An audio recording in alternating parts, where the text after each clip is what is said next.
Depuis ce matin, nous avons navigué d'oxymore en paradoxe, en rencontre improbable. Alors je vous propose de terminer ce voyage matinal en nous arrêtant sur un dernier cas de mariage un peu étrange, celui de la démocratie et du maker movement. C'est-à-dire, pour dire les choses autrement, qu'est-ce qui se passe quand les institutions et les procédures de la décision publique, soigneusement mises au point, affinées depuis plus de 2 siècles, rencontrent l'impatience des citoyens, leur envie d'agir et de s'emparer à leur manière, ici et maintenant, des problèmes auxquels ils sont confrontés. À ce stade, j'imagine que la question vous paraît un peu théorique, voire spéculative. Alors je commence par l'illustrer par un exemple dont nous fêtons aujourd'hui même le 1er anniversaire. Le 9 mai dernier, le 9 mai 2014, on a promulgué en France une loi qui autorise le don de jours de congé entre salariés. C'est une innovation législative qui est issue d'un cas réel tout à fait dramatique.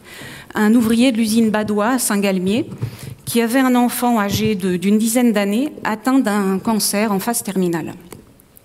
Donc, pour accompagner son fils dans ses derniers mois de vie, le père a d'abord essayé de prendre tous les droits à congé dont il pouvait disposer. Évidemment, ça a été assez rapidement épuisé. Il ne pouvait pas non plus prendre de congé sans solde parce que la situation financière de la famille ne le permettait pas.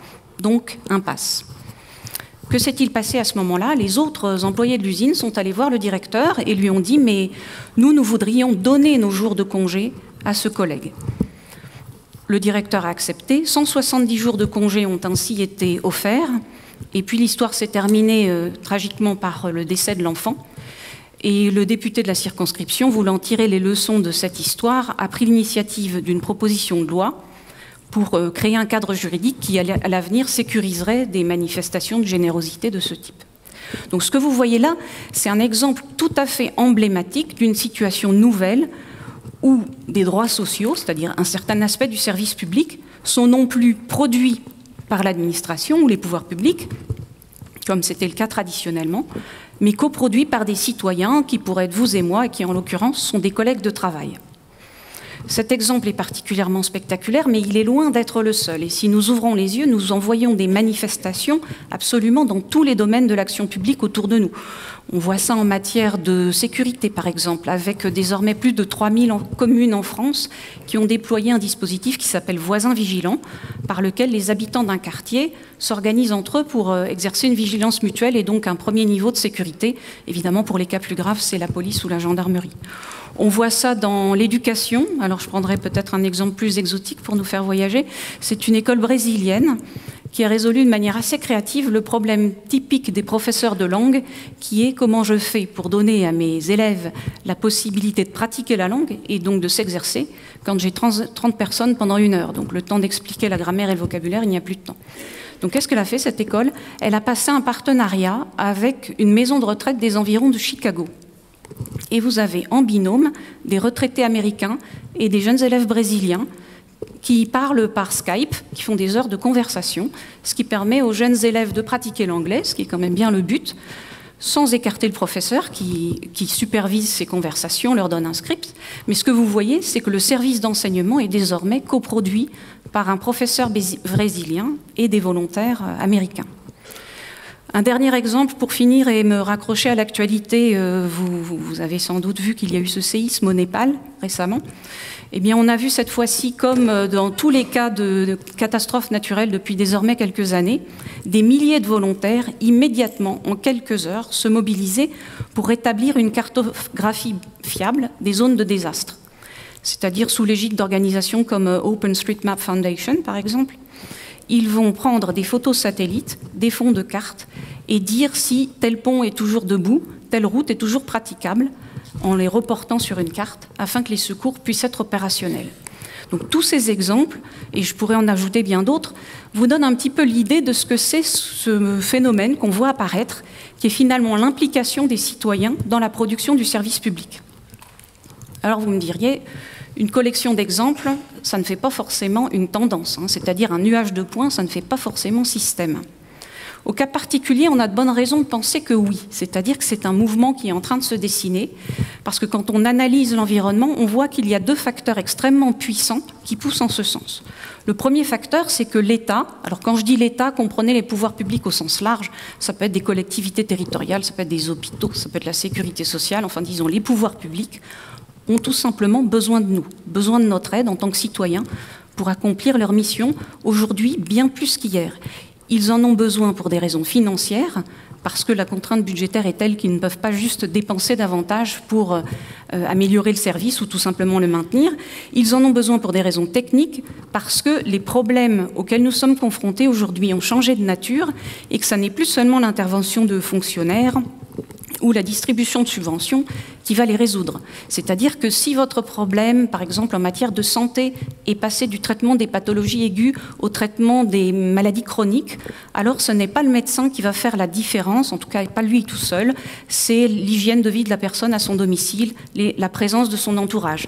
Si notre problème, c'est la récupération des enfants en risque de décrochage scolaire, ça n'est pas le professeur devant la classe qui va résoudre l'ensemble du problème, c'est là encore une question de présence, d'accompagnement par la famille si c'est possible, mais sinon par des grands frères, des mentors, ce que vous voulez.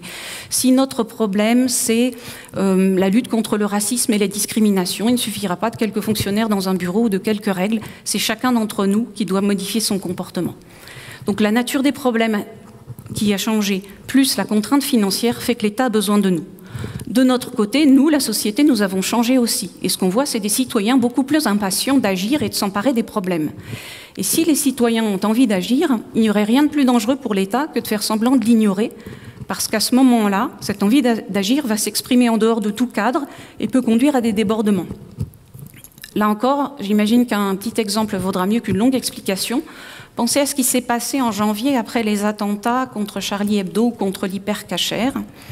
Un groupe de hackers, des Anonymous, s'est mis à attaquer des sites internet qui étaient réputés propager de la propagande djihadiste. C'est finalement plutôt sympathique en premier abord que des citoyens se mobilisent pour une noble cause. Le seul problème, c'est que qui a décidé que tel site était effectivement djihadiste? Il y a un problème de droit à la défense, si vous voulez.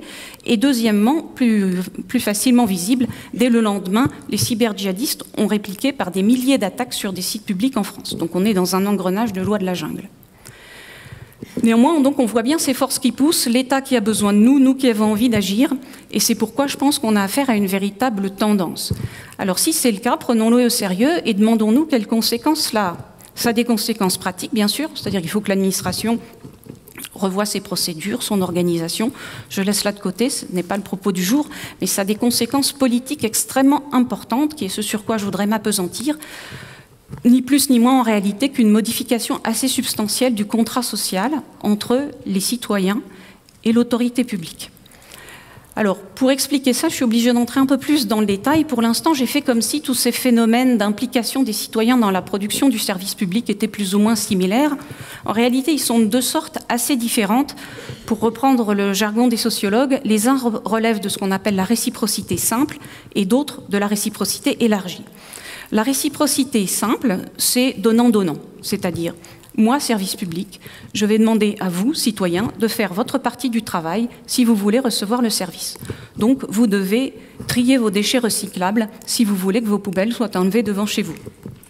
Vous devez passer par votre médecin référent si vous allez consulter un spécialiste, sinon vous ne serez pas correctement remboursé. Si vous êtes australien et que le projet de loi actuel en discussion là-bas va à son terme, si vous avez des enfants, vous ne recevrez vos allocations familiales que si vous les faites vacciner. Le slogan, c'est « pas de piqûre, pas d'argent ». Comme ça, c'est clair. Donc, la réciprocité simple, j'ai essayé de vous en donner une idée si ça fonctionne, c'est simple, ça revient à dire la puissance publique essaie d'optimiser l'efficacité de son action en nous demandant à nous d'en faire une partie. C'est-à-dire c'est un mouvement vers la droite de cet axe que vous voyez représenté ici, partant d'une situation où finalement le service public était, si ce n'est entièrement universel, du moins très largement accessible, en passant par une étape intermédiaire où il est devenu sous condition, sous condition de ressources, de statut familial, de handicap, de ce que vous voulez, vers maintenant une situation où il est sous condition de comportement. Donc vous vaccinez vos enfants, vous triez vos déchets, etc. Parce que bien sûr, si vous ne vaccinez pas vos enfants, alors la vaccination n'a plus aucun sens, puisqu'il faut que l'ensemble de la population le fasse. Donc c'est un principe d'efficacité. Ça, c'est une chose. Maintenant, nous avons autre chose, comme je l'ai dit, qui est la réciprocité élargie. Ça, c'est tout à fait différent. La réciprocité élargie, c'est quand quelqu'un donne, non pas dans l'espoir d'en avoir un retour, mais pour le bien de la collectivité. C'est-à-dire, ce sont mes retraités américains qui acceptent de passer du temps à aider les Brésiliens et les étudiants brésiliens à apprendre l'anglais. Ce sont mes milliers de volontaires qui passent leur nuit à cartographier les ruines de Katmandou pour aider les secours. C'est les ouvriers de l'usine Badois qui donnent un jour de congé pour leurs collègues. Ça, c'est de la réciprocité élargie.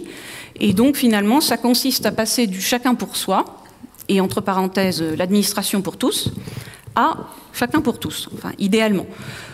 En termes plus savants, ça consiste à passer d'une notion du bien public à une notion du bien commun. Et la différence, c'est que le bien public, c'est l'idée que l'intérêt général, nous l'avons confié de manière exclusive à l'administration, à qui nous avons délégué tous nos pouvoirs, sous l'autorité d'élus politiques à qui nous avons donné mandat de nous représenter. Donc voilà, une fois que nous avons voté et payé nos impôts, c'est fini, nous n'avons plus à nous en occuper. Le bien commun, en revanche, c'est l'idée que l'intérêt général ne va exister réellement que si nous nous en occupons personnellement, au quotidien, tous les jours, ne serait-ce que parce qu'il comporte des aspects immatériels qui ne se délèguent pas. La confiance, le lien social, tous ces aspects immatériels qui font qu'une société tourne. Alors, munie de cette grille de lecture, je reviens à mon nuage de points, et il me semble que c'est maintenant plus clair de discerner ce qui se passe. Pour moi, ce qui se passe, c'est ce que j'essaie de représenter sur ce graphique.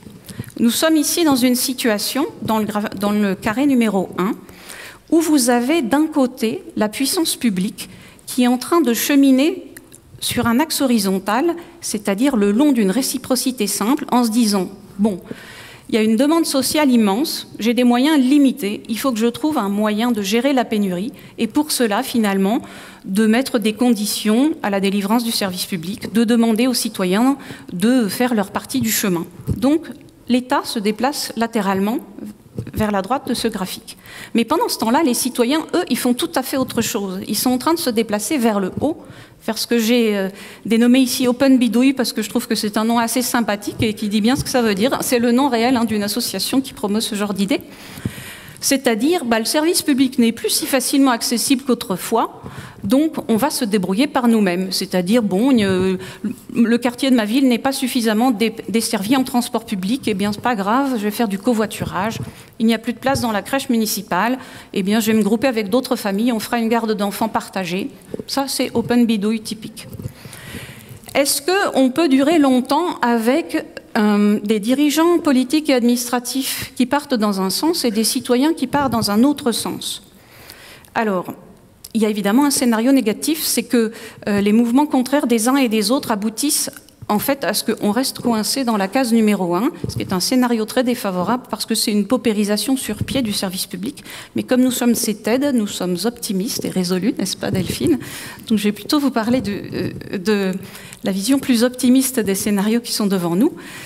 Nous sommes une démocratie, donc normalement c'est quand même le gouvernement qui s'ajuste aux aspirations des citoyens et pas l'inverse. Donc finalement l'enjeu qui est devant nous, c'est comment nous aidons la sphère publique, l'administration et les élus à accomplir leur métamorphose du cadran 2 vers le cadran 4.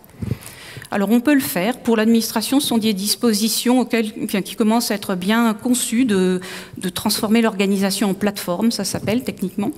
Sur l'aspect politique, qui est peut-être plus ce qui est dans vos centres d'intérêt ici, il suffit de demander aux anthropologues du don et du contre-don de nous donner la clé. Et la clé, c'est ceci. Lorsque des gens s'impliquent dans un système de réciprocité élargie, lorsqu'ils donnent comme ça, pour le bénéfice de la communauté, ça n'est pas par acte de générosité envers une personne en particulier, ça n'est pas non plus par acte de générosité envers l'ensemble des personnes constituant la collectivité, c'est en raison de l'attachement à une entité beaucoup plus abstraite et symbolique qu'on appelle le tiers, qui est en fait notre sentiment d'existence partagée, ce qui nous tient ensemble. Alors ça rappellera peut-être à certains d'entre vous la définition qu'Ernest Renan donnait d'une nation. C'est un rêve d'avenir partagé. Donc je reviens à mes politiques. Leur rôle pour passer du cadran 2 et du cadran 4, c'est d'exercer leur leadership d'une manière tout à fait nouvelle, qui ne consiste pas à prendre 1001 décisions, petites et grandes, en notre nom, puisque nous leur en avons donné mandat, mais à inspirer chacun d'entre nous à agir. Et pour cela, à faire exister si puissamment un rêve d'avenir partagé que chacun d'entre nous voudra y trouver sa place et n'aura qu'une envie, c'est d'y contribuer. Voilà, merci de votre attention.